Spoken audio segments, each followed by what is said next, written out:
Mateus capítulo 25. Deixa o horário no telão para nós. Capítulo 25, a partir do versículo 14. A partir do versículo 14.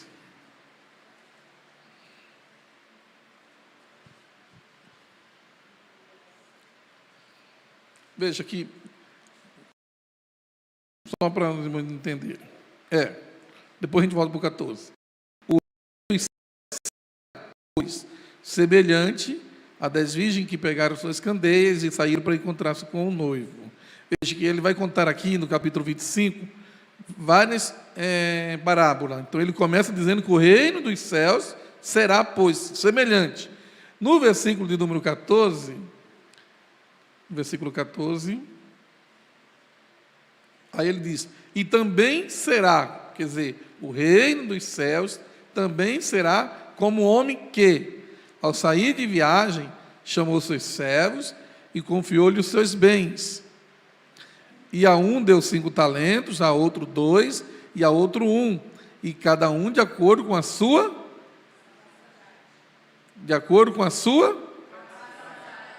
Em seguida partiu de viagem. O que havia recebido 5 talentos, saiu imediatamente, aplicou-os e ganhou mais. Também o que tinha 2 talentos ganhou mais. Mas o que tinha recebido 1 talento saiu, cavou um buraco no chão e escondeu o dinheiro do seu. Amém? Os irmãos podem se assentar. Eu creio que todos nós conhecemos esta palavra do Deus, em que nós precisamos, dentro do contexto que estamos vivendo, nesses 40 dias, falando no livro de Isaías 32:8, que o nobre projeta coisas,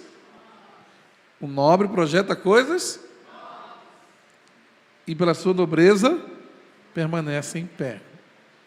E, como já ouvimos, já ministramos, não tem como falar de nobreza, de nobres, sem falar de reino, sem lembrarmos do reino.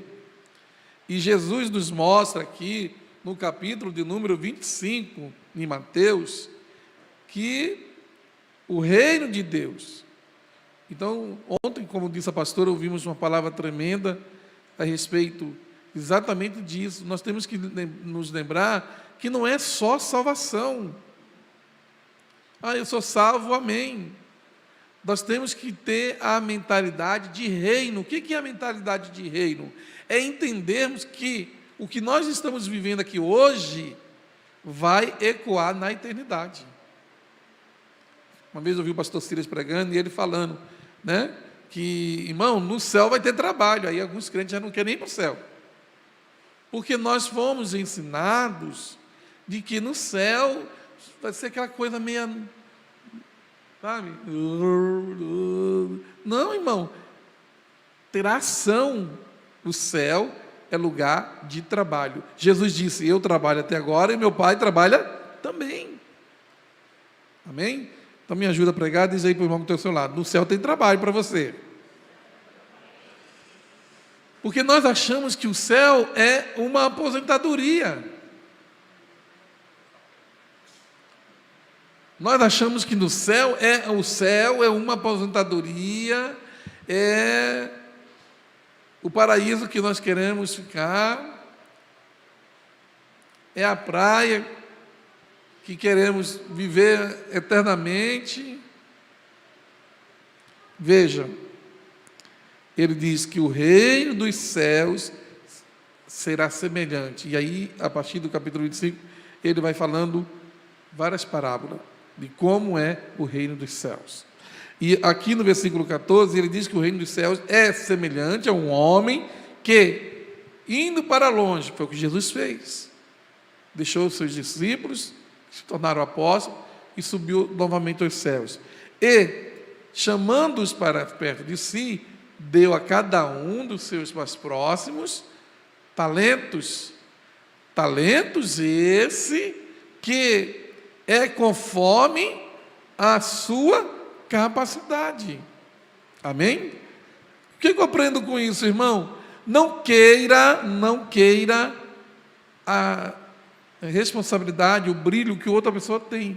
Fulano, puxa vida, fulano, eu já disse para os irmãos, até 2010, alguns irmãos me conhecem mais recente, mas até 2010, eu trabalhei aqui em Amambai, de 2004 a 2010, de bicicleta. Fazia bem para mim, eu era mais magro. 2010, de 2004 a 2010, então, portanto, quantos anos? 6 anos, foi em cima de uma bicicleta velha, eu chamava de cavalo manco. Entende? E durante esses anos, de 2010 de 2004 a 2010, eu fui presidente do Conselho de Pastores durante 2 vezes. Então, eu ia para a reunião do Conselho de Pastores, nada contra, e que Deus dê muito. Pastores com Hilux, pastores com carro importado, pastor com tal, e eu chegava com a minha bicicletinha, meu cavalo manco. E aí, queridos, por que eu estou dizendo para os irmãos? Porque se você querer, você não precisa invejar o que os outros têm, e nem querer ser o que eles são, porque Deus cobrará de cada um conforme a sua capacidade. Porque a Bíblia diz assim, quanto mais é dado, mais será o quê? Mais será cobrado. Jesus, eu não vou ser pastor não, o Senhor não me deu carro, muito menos ser pastor, presidente de conselho de pastores. É tão sério, que depois teve uma pessoa que assumiu o conselho, ele chegou a publicar no jornal da época, dizendo assim, o que falta ao COPEA é uma representatividade. E o presidente anterior tinha sido eu. O que a pessoa quis dizer com isso? Tranquilo, irmão. Tranquilo. 3 meses depois, o camarada estava na minha porta. Por favor, me ajude a organizar a marcha, porque nós estamos perdidos. Não sabemos por onde começar. Então, por que eu estou dizendo isso para você?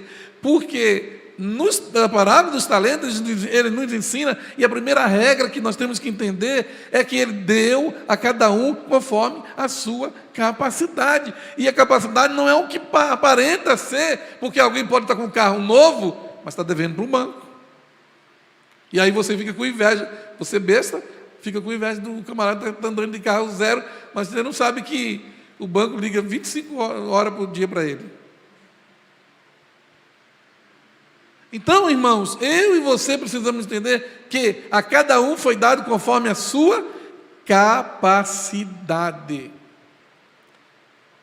Então, a divisão foi 5, 2 e 1, nesta parábola. Tem outra parábola, a divisão é diferente. Mas nesta parábola, ele vai dizer 5 talentos, 2 talentos e 1 talento. 1 talento, ele equivale a 6.000 denários. Aí você diz, o que isso quer dizer, pastor? Não entendi nada. Um denário é uma diária de um trabalhador. Vamos pegar como padrão que, como Mato Grosso do Sul é predominante a construção civil, vamos pegar a diária de um pedreiro aqui do Mato Grosso do Sul, que gira em torno de 100 a 120 reais, mais ou menos. Vamos colocar 100 reais. Quem tem uma calculadora, vamos entender quanto custou no dia de hoje, mais ou menos, cada talento. Cada talento. Um talento equivale a 6.000 denários, isto é, 6.000 diárias. Então, 6 mil vezes 100 dá quanto? Os bons de matemática me ajudam. 600 mil? É isso? 3 mil? 6?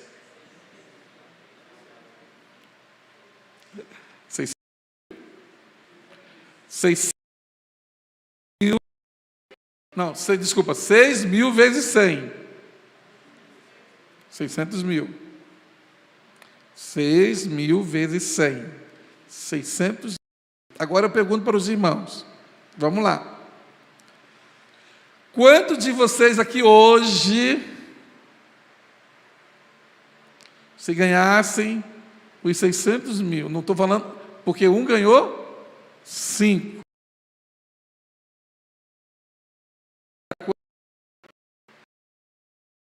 Não, daria 3 milhões. Hã?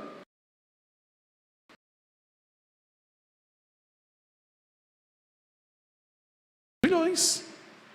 3 milhões. Então, no dia de hoje, alguém ganhou 3 milhões.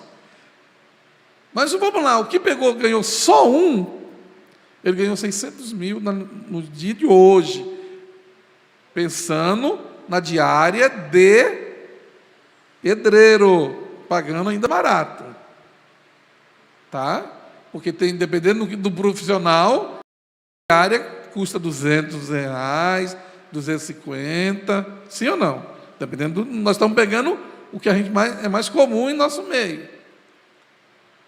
Agora, o que você faria com 600 mil reais? Puxa vida, voltaria lá para Porto de Galinha? Porque a primeira coisa que a gente pensa, entende?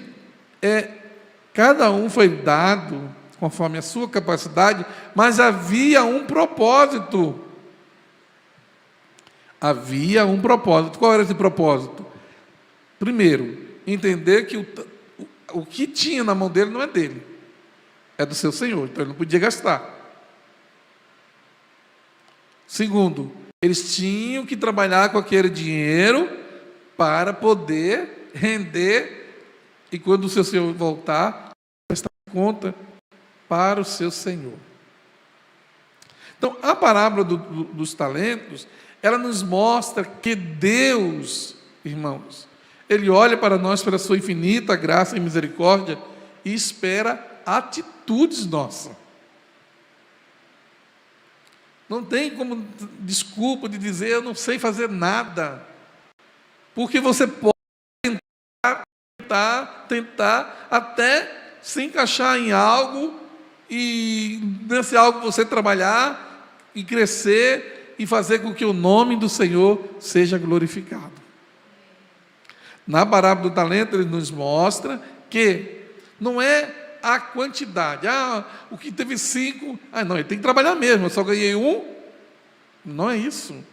Porque conforme a sua capacidade. Então, nós entendemos que Deus não espera que você tenha o mesmo esforço ou o mesmo resultado para quem Ele deu 5.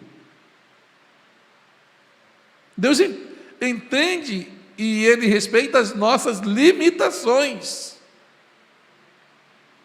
Agora, o que Deus não aceita é que a gente não arrisque em fazer algo para Ele.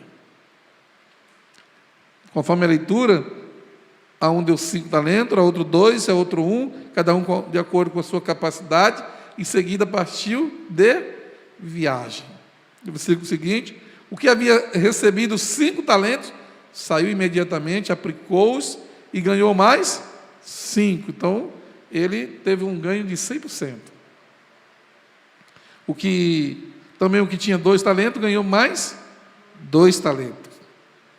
Mas o que tinha recebido 1 talento, saiu, cavou um buraco no chão e escondeu o dinheiro do seu senhor. Para os irmãos entenderem, era como é que se fala? Uma prática comum nesse tempo, as pessoas enterrarem dinheiro do chão, também porque não havia infração como existe hoje. Então, era comum, mas a atitude deste homem de pegar o dinheiro do seu senhor, 600 mil, e não trabalhar em nada, e com nada, enterrar o talento no chão. Versículo seguinte: depois de muito tempo, o senhor daquele servo voltou e acertou contas com eles. O que tinha recebido 5 talentos, trouxe os outros 5 e disse: o Senhor me confiou 5 talentos, veja, eu ganhei mais 5. O que o Senhor responde? Muito bem, servo bom e fiel. Você foi fiel no Você foi fiel no? Você foi fiel no? Eu porei sobre o muito. Venha e participe da alegria do seu Senhor. Aquilo que eu disse para os irmãos esta semana, né? Tem gente que quer começar, ela já quer começar, dirige uma igreja, mas se tiver 100 membros, se tiver isso, se tiver aquilo, então eu vou abrir uma empresa, aí já abre lá no centro, num salão de 10, 15 mil de aluguel.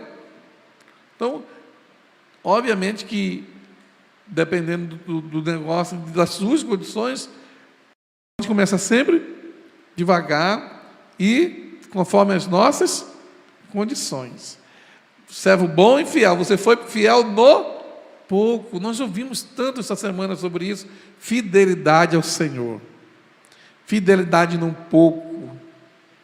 Quantas pessoas dizem assim: se eu ganhasse 10 mil, aí eu ia ser dizimista.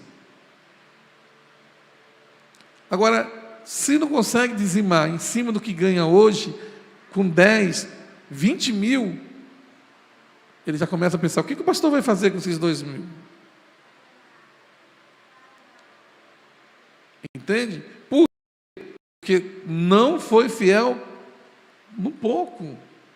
Então nós queremos esse muito, mas esse muito só vem quando nós somos fiéis no pouco.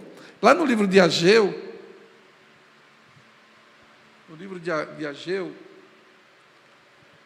Ageu fica no Velho Testamento, se você quiser abrir a Bíblia comigo, livro de Ageu,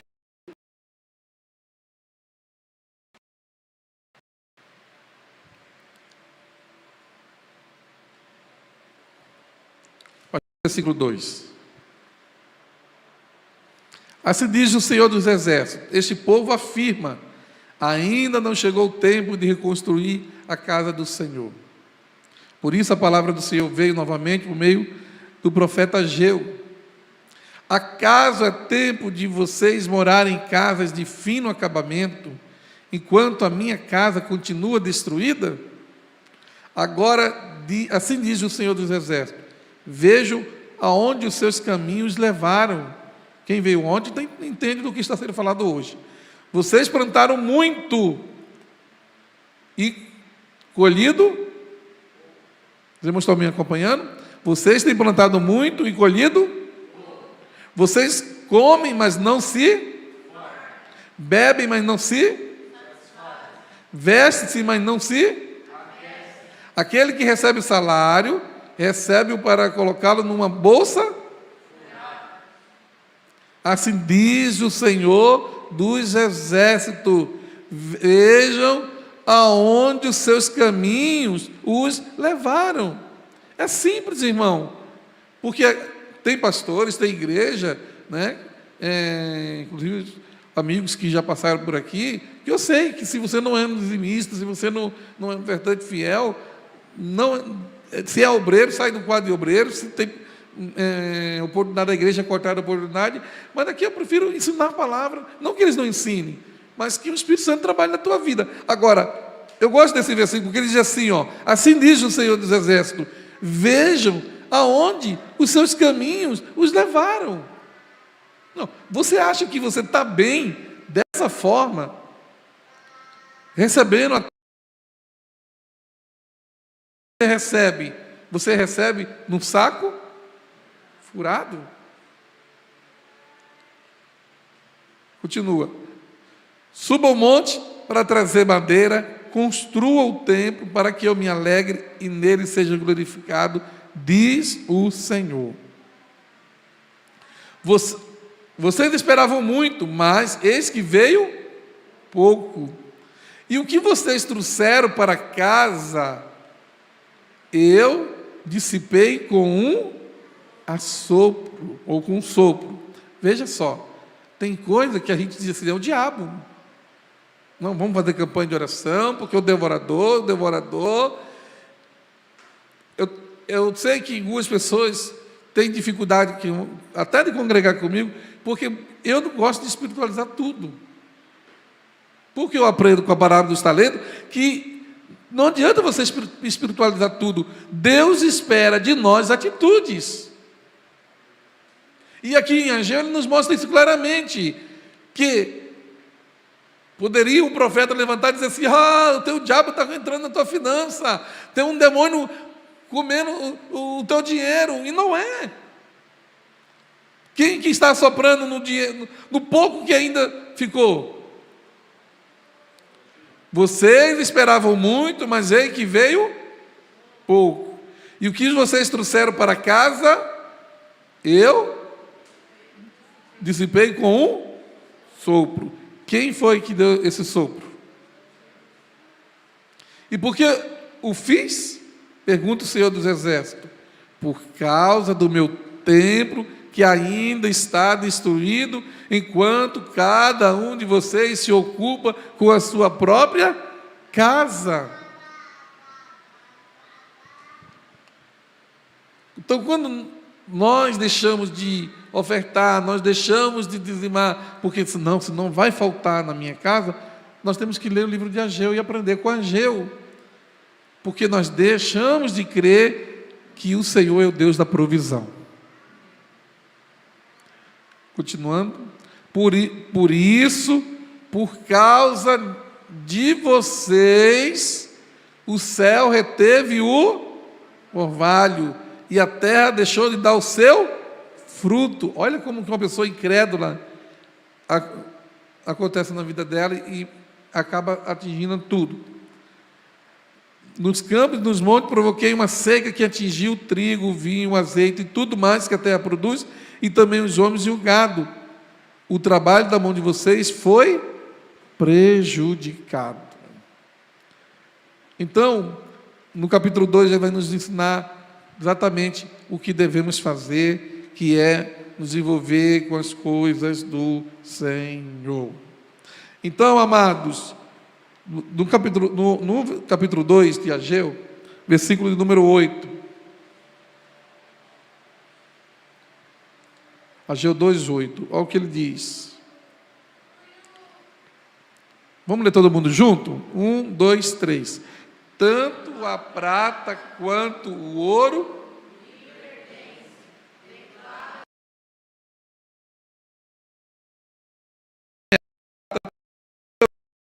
disse o Senhor dos Exércitos. Então você tem que entender o que você tem. Primeiramente, você tem que reconhecer que foi Deus que te deu. Nós já ouvimos isso essa semana, irmãos. Nós não vamos insistir nisso. Voltando na parábola dos talentos, agora vamos para o acerto, né? Mateus 25,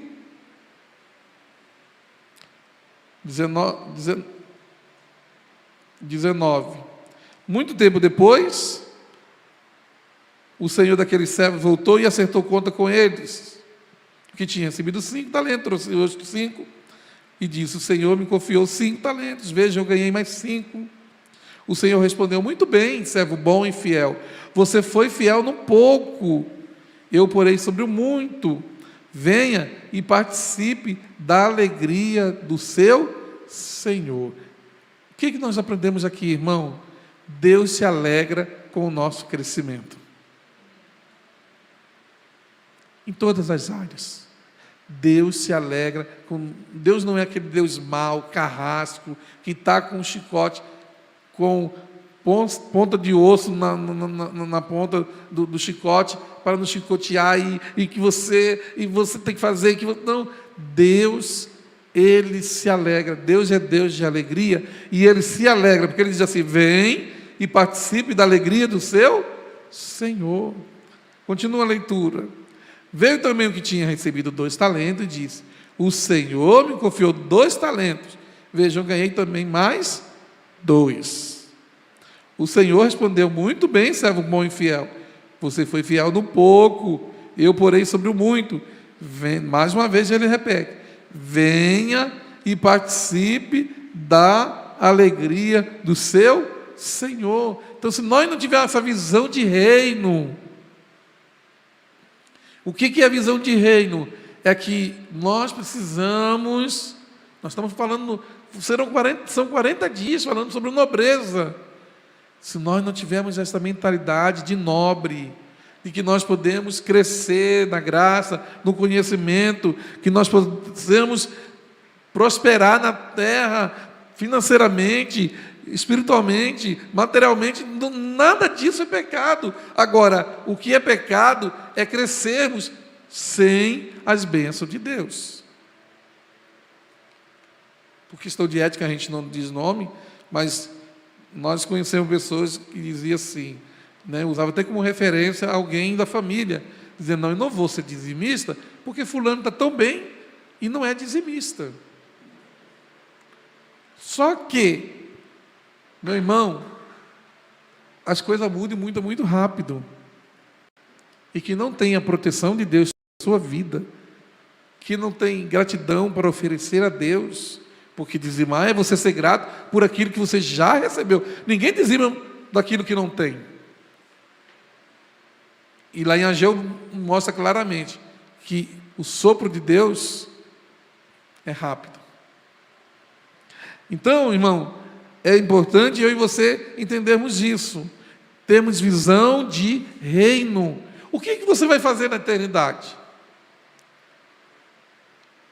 Se você hoje não não está envolvido com o reino de Deus, porque na oração do Pai Nosso Ele nos ensina. Como que na oração do Pai Nosso diz? Venha o teu reino. Então, nós oramos o reino de Deus ser estabelecido. E nós investimos para que o reino de Deus seja estabelecido. Vamos continuar na leitura. Por fim, veio o que tinha recebido um talento e disse, olha, você já observou que a maioria das pessoas que elas, em vez de assumirem a sua responsabilidade, a sua culpa, já quer achar um culpado? É um mau marido porque a mulher é isso, isso, isso. É uma péssima esposa porque o marido é isso, isso. É um filho problemático, que o problema é que o pai fez isso, isso, isso. É os pais problemáticos porque sempre transferindo. Olha o que ele diz. Eu sabia que o Senhor é um homem severo, que colhe onde ninguém, na outra versão diz que onde ninguém plantou, que colhe onde não plantou e junta onde não semeou. Ele está chamando o patrão dele de quê?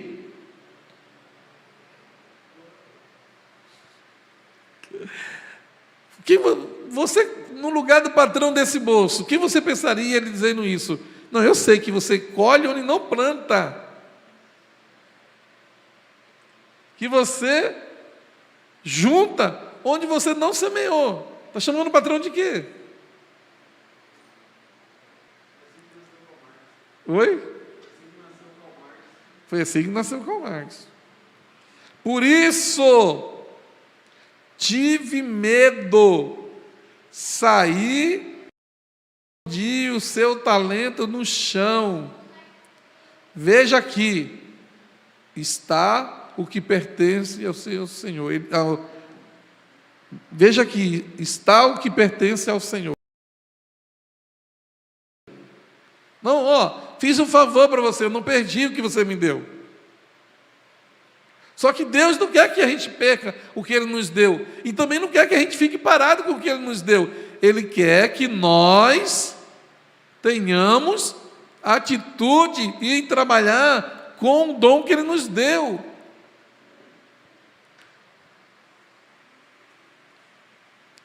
Veja aqui, está o talento que o Senhor me deu. A reação do seu Senhor. O Senhor respondeu, servo mau e negligente, você sabia que eu colho onde não plantei e junto onde não semeei? Então você devia ter confiado o meu dinheiro aos banqueiros, para que quando eu voltasse, recebesse de volta com juros, pelo menos juros.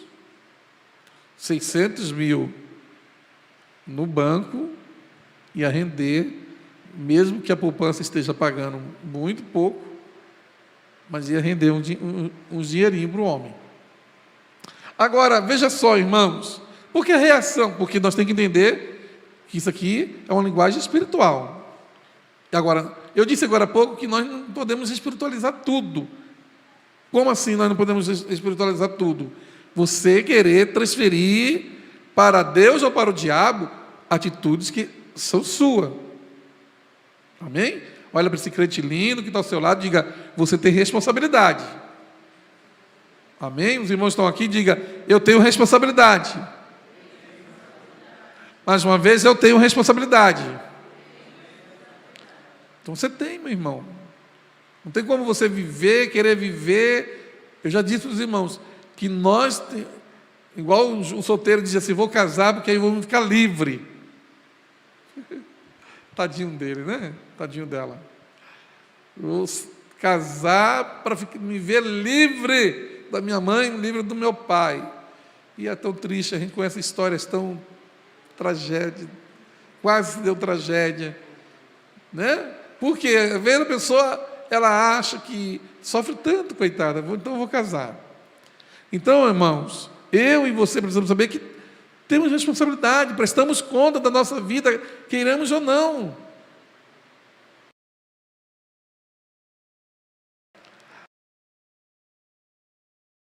Entregue ao que tem 10. Entende? Então não foi o que tinha 10 talentos, que ele multiplicou, agora ele está com 10 talentos, que disse assim, me dá, eu quero mais. Não. É o que o seu Senhor disse, tira dele e entrega ao que tem 10. Por que o Senhor foi para ser tão severo com este moço? Porque Deus espera de cada um de nós atitudes de crescimento. A primeira ordem que Deus deu à terra e a primeira ordem que Deus deu ao homem foi frutifiquem e multipliquem. Vamos ler? Gênesis.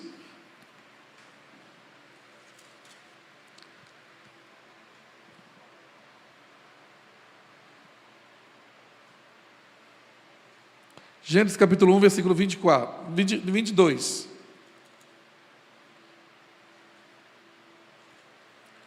Gênesis 21, 22.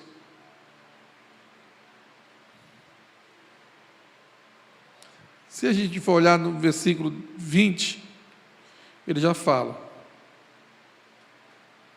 No 20. 1:20.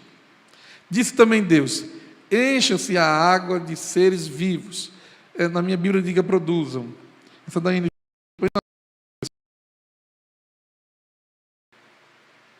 isso. E disse Deus, produzam as águas abundantes répteis de alma vivente, e voem as aves sobre a face da expansão dos céus.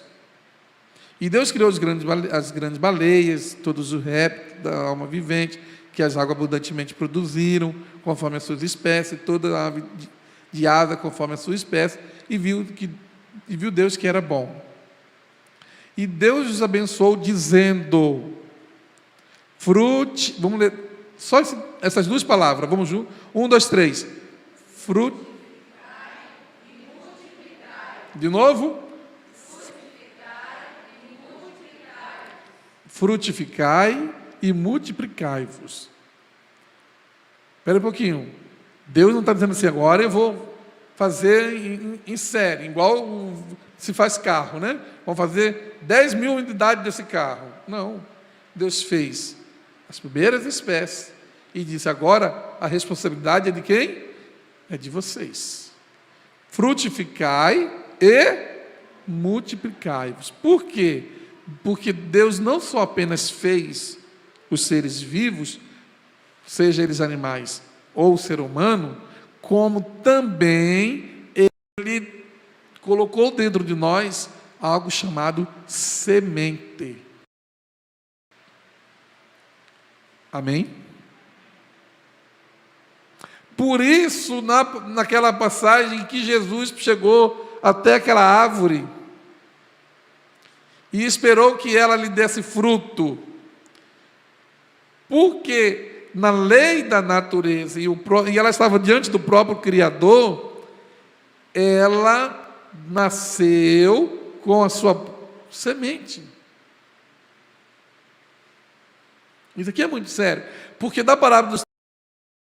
E a gente fica só naquela coisa, brincando de ser crente, brincando de cobra, não cobra, dá, não dá, trabalha, não trabalha. Mas há algo mais sério. Por que que a severidade do seu Senhor com relação àquele moço que pegou um talento?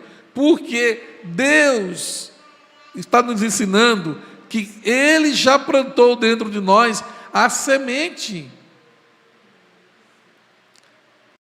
Por isso que a Bíblia diz que a fé, ela pode ser do tamanho, ou ela pode ser, não é do tamanho, perdoe-me, porque esse é o erro de todo mundo.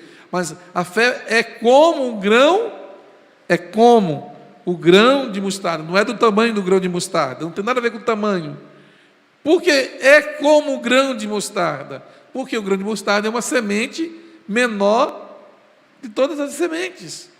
Mas uma vez lançada no chão, isto é, uma vez que alguém desafia a lei da natureza, ou entende a lei da natureza e joga ela no chão, ela cresce e se transforma numa hortaliça, a ponto de que as aves do céu podem fazer ninho sobre ela. Então o reino de Deus é isto. Deus já plantou dentro de nós uma coisa chamada fé. Ele já deu dentro de nós uma semente chamada fé. Então, se nós não agirmos movidos por esta fé, e não adianta a gente dizer, Senhor, me dê fé, me dá fé, me dá fé. Deus nunca dará fé se você não usar primeiro aquilo que Ele já deu. Então, Ele nos diz que frutificai e multiplicai-vos, enchei as águas do mar e as aves se multipliquem na terra. Continuando. Aí no versículo 20, no 24. E disse Deus: produza a terra alma vivente conforme a sua espécie. Então, Deus estava dando ordem. Continua no versículo 25. E fez Deus as feras do campo, 26. E disse Deus: façamos o homem a nossa imagem, conforme a nossa semelhança, e domine sobre os peixes, sobre as aves, o 27. E criou Deus o homem à sua imagem, a imagem de Deus o criou, o homem e mulher os criou. 28, mais uma vez, agora a ordem, lá atrás era para os animais, agora está dando para o primeiro casal. Deus os abençoou e Deus lhe disse, vamos dizer as duas palavras novamente, 1, 2, 3,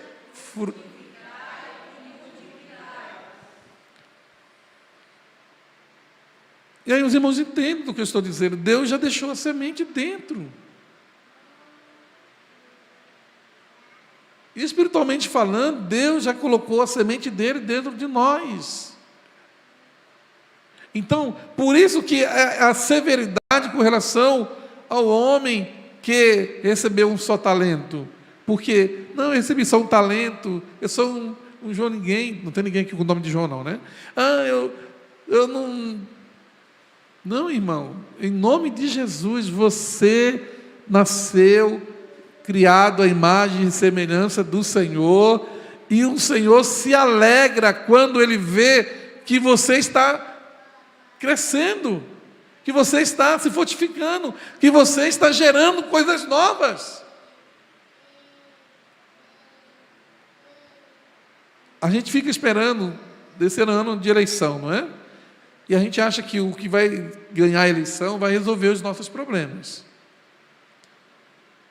Apesar de algumas vezes já me envolvi com política, mas eu sempre disse para os irmãos dentro da igreja, e os irmãos vão lembrar disso: quem ganha, quem perde, não vai pagar as nossas contas, sim ou não?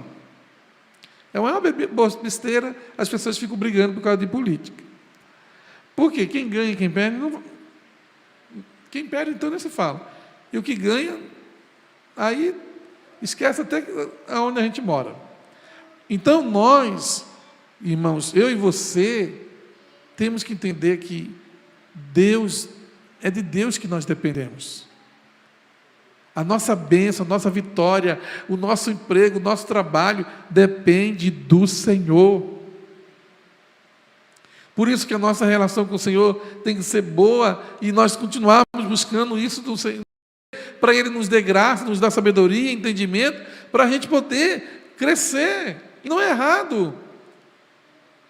Desde que você faça dentro das coisas com ética, com disciplina, nunca se esquecer. Nós ouvimos ontem, Deus pode te dar um trabalho, te dar uma graça de você começar a trabalhar por conta própria, mas que nada venha atrapalhar a nossa comunhão com Deus. E eu quero crer que Deus quer, na verdade, seja patrão de si mesmo. Deus pode fazer isso e Ele quer fazer isso. Você pega a nação de Israel, é um dos países, apesar de pequeno, mas é um dos maiores, é um dos países que mais tem empreendedor. Então, é desejo de Deus que nós cresçamos. Agora a gente tem que crescer na graça, no conhecimento e nunca se esquecendo de que o que temos e o que somos é dele. É para Ele e por Ele todas as coisas. Deus pode dar habilidade para as irmãs que trabalham com salgado, as irmãs que trabalham com isso, as irmãs que trabalham com bolo. Deus pode dar habilidades e Ele quer dar habilidade de você começar a vender e a sua ideia, porque Deus já colocou a semente dentro do coração. Me ajuda a pregar, fica de pé, já diz aí pelo menos para 2 crentes, profetiza nesta noite, diga: o Senhor já colocou a semente dentro de você. Diga isso pelo menos para 2 crentes nesta noite: o Senhor já colocou a semente dentro do teu coração. Nós queremos procurar aqui, procurar ali. O que nos falta é atitude. O que é que nos falta? É disciplina. O que é que nos falta? Fidelidade. É fidelidade, porque o Senhor não pode nos abençoar, o Senhor não pode tirar o nosso nariz um pouquinho para fora da água, que a gente já vira a cabeça. Eu conheci o pastor chamado Ildefonso, o nome dele é Ildefonso. Se assente um pouquinho. O nome desse pastor se chama Ildefonso. Esse pastor Ildefonso, ele foi professor nosso de teologia, lá nos idos de 89. Eu sou novinho, não se assuste não. Mais novo que você imagina. Mas esse pastor Ildefonso viu, não estou citando o nome dele, para os irmãos entenderem, ele contou esse testemunho para nós no seminário, e ele contou esse testemunho para nós no seminário, e ele viu essa pessoa. O camarada era mendigo, andava na rua. Bom, os irmãos sabem como é que é a figura do mendigo. E aí, esse mendigo foi evangelizado, aceitou Jesus, os irmãos abraçaram ele, arrumaram um cantinho para ele morar, e aos poucos aquele homem foi crescendo, porque tem gente que só precisa de uma oportunidade. E eu quero profetizar que Deus vai abrir e dar oportunidades para crente aqui nesta noite, em nome de Jesus. Agora você tem que estar ligado. Aí, aquele homem começou a crescer, de repente já comprou um carrinho, e já foi crescendo, casou, arrumou uma família, e foi abençoando, abriu o próprio negócio dele, foi enriquecendo. Um sítio para ele descansar, porque ninguém é de ferro, né? Só que, até então, ele era o crente mais fiel que tinha na igreja, não faltava culto, e sempre dizendo: Deus me deu tudo, era o testemunho dele. Mas no momento que o irmão comprou o sítio, ele começou a faltar culto. Não é isso que acontece. Aqui em Bambai, nos 5, 6 anos que eu vi um pastor contando esse testemunho, né? Que o irmão não faltava. Deu 6h30, o culto era 7 horas, 6h30, o irmão já encostava a bicicletinha dele lá no pé da parede da igreja e já vinha para o culto. Jesus abençoou este crente, ele comprou um carro. E o pastor começou a observar, aqui é Bambai, começou a observar que o irmão já não estava vindo mais na igreja. E aí ele ligou e disse: ô irmão, está acontecendo alguma coisa? Pois é, né, pastor? A gasolina está caro, não dá mais para eu ir na igreja. O infeliz ia na igreja todo dia de bicicleta. Os irmãos estão entendendo a coisa? É só Deus nos abençoar um pouquinho. Nós facilmente esquecemos daquilo que Ele fez por nós, daquilo que Ele nos deu, porque você não alcançou porque você é bom no que você faz. É a graça de Deus sobre a tua vida. E aí o irmão começou a não vir na igreja. Isso nos idos, lá de final de 70 para começo de 80, irmão, na época que era Deus na terra, era Deus no céu e pastor na terra. Os crentes que eram crente, sabe? E aí, meu irmão, um dia na escola dominical, o pastor Ildefonso conheceu esse irmão, disse que um dia na escola dominical, o homem não estava no culto? Não estava na igreja? Não, o homem estava descansando no sítio dele. Não estou dizendo que não é errado você descansar, irmão, mas são as prioridades. Porque se Deus hoje abrir uma porta, te abençoar e você se tornar um empresário, você vai ser crente dizimista nessa igreja? Você vai ser um crente que não falta culto? Responda para você mesmo. Hoje, na realidade que você vive hoje. Então aquele irmão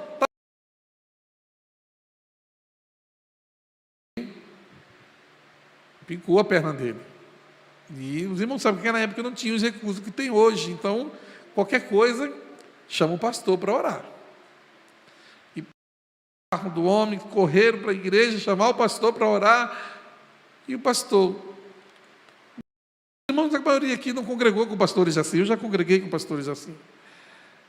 E aí o pastor disse: não, eu primeiro vou terminar, não vou sair correndo. Como assim? Vou terminar o culto, depois que eu terminar o culto, porque escola dominical de uma igreja como a Assembleia de uns 30 anos atrás, 40 anos, é o estudo, 2 hinos da harpa, leitura da revista, separa em salas, depois reúne todo mundo, e aí tem além de você ouvir já 50 minutos na sala, você, quando todo mundo está junto, tem 15 minutos da palavra do superintendente ou do pastor, aí encerra. Aí, quando terminou tudo, o pastor disse: agora eu vou. Chegou lá e disse: aonde que a cobra picou? E o irmão está lá achando que vai morrer, né? Porque a gente já teve uma experiência de um irmãozinho que achou que já ia morrer.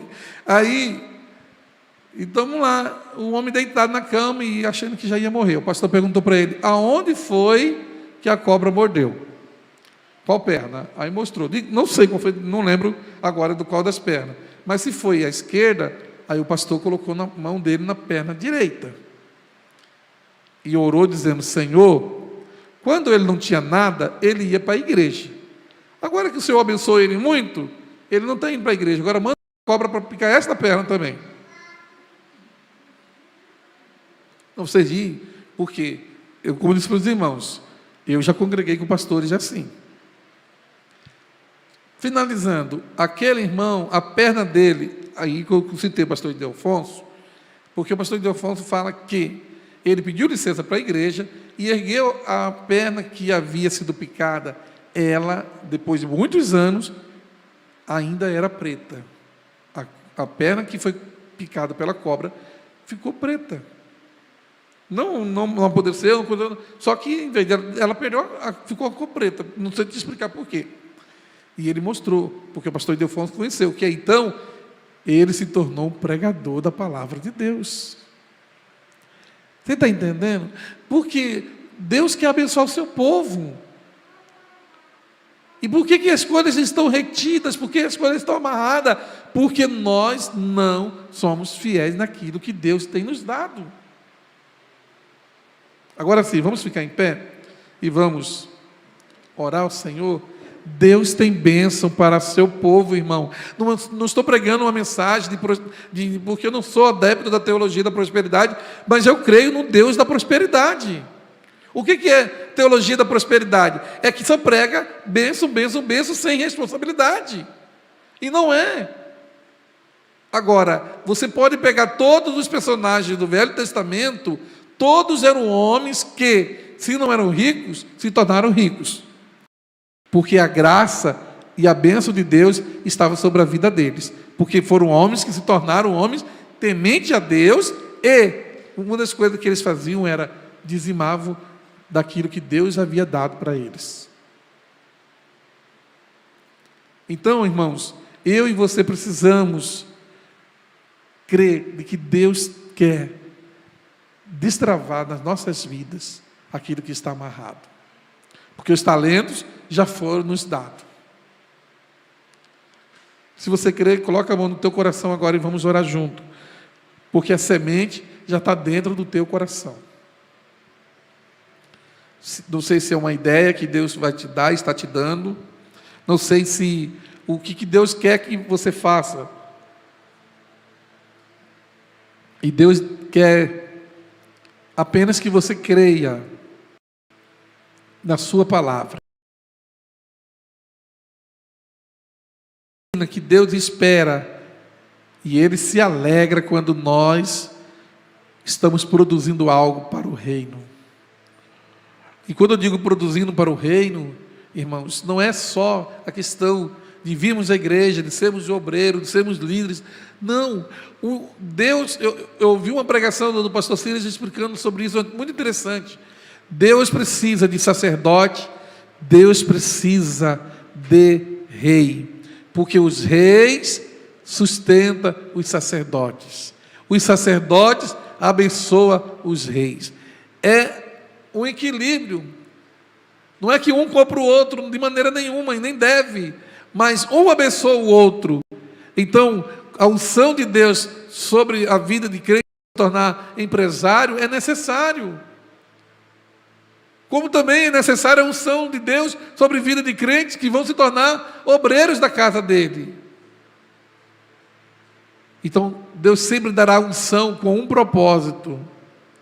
Deus te abençoa para que o reino dele seja abençoado. Deus te prospera para que o reino de Deus seja prosperado. Oramos neste momento, Pai, em nome de Jesus. Em nome de Jesus, como igreja, nós oramos agora, Senhor. Em nome de Jesus. Eu sei que há crentes aqui que o Senhor já deu habilidade, já deu graça. O que está faltando, ó Deus, é a atitude, e se tem atitude, está faltando fidelidade. Que essas duas coisas possam caminhar junto na vida deste crente, desta crente, em nome de Jesus. Se tem sido fiel, então que lhe venha a atitude, se tem tido atitude, mas que venha então a fidelidade, para que as bênçãos do Senhor seja completa na vida dos teus filhos. Pai, em nome de Jesus eu oro agora, para que as bênçãos de Deus venham sobre o teu povo. Assim como a bênção do Senhor está sobre a nação de Israel, onde tem tantos e tantas pessoas, e onde a maior média por nação, em termos de pessoas empreendedoras, pessoas que ganham, é o país que mais ganha prêmio Nobel. Então que o Senhor venha adestrar o teu povo também, Senhor. O teu povo chamado igreja, para ser um povo, não um povo preguiçoso. Nós ouvimos tanto isso ontem, que o preguiçoso não tem atitude.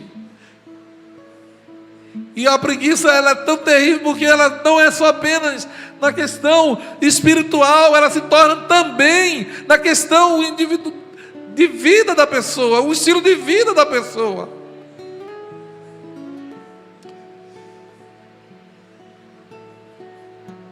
Que esse estilo de vida maldito venha cair por terra em nome do Senhor Jesus. E aí nós possamos ver crentes produzindo para a glória do reino.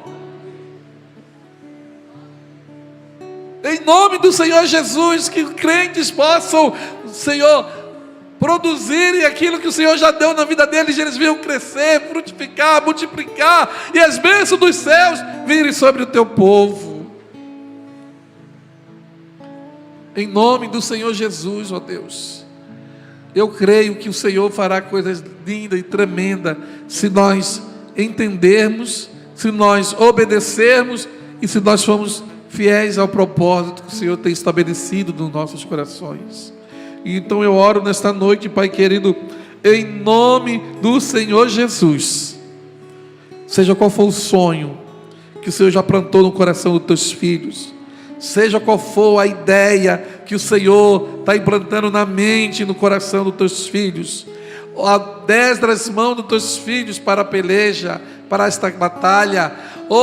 Como nós ouvimos ontem, que nós não tenhamos medo, porque o Senhor está conosco. O Senhor tem falado essa semana de forma tão poderosa no meio da tua igreja. E Joel diz que o Senhor é poderoso executando a tua palavra. Então que a tua palavra, Senhor, venha trazer, Pai querido, confiança.